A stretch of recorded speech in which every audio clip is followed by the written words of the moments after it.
Hey guys, look at that, look at my view now. Is that a nice view? Yeah. Tingnan nyo dun sa unahan, oh. Tingnan nyo. Wow. Nag-transition. TV pala yan, guys. It's just a TV, you know. Super, that's a high quality 4K video. 4K YouTube videos. Yan. Yan yung quality niya. 4K yan. So pag ganun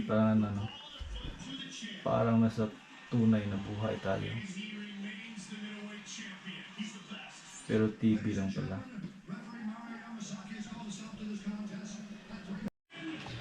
Hey guys, so this is 65 inches na TV.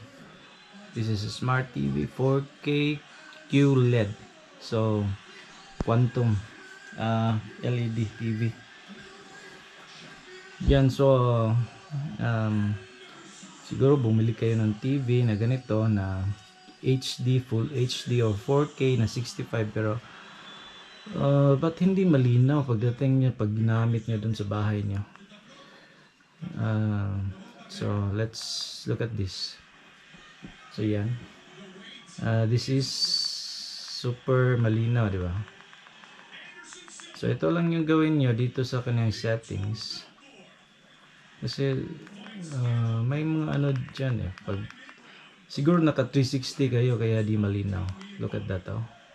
Or siguro mahina yung screen niyo. Kung nakikita nyo, very pixelated ayan. Hindi pixelated, parang kulang sa kulang sa super high quality. Yeah. I don't know kung siguro, pero nakikita ko sa aming TV hindi malinaw. So convert ko to ng balik ulit tayo dito sa settings, then quality. So yung pinakataas ito yung 4K na quality. Yan. So, let's go back. Ayan na. That is super, nasa na tayo, 4K na quality na tayo. At siguro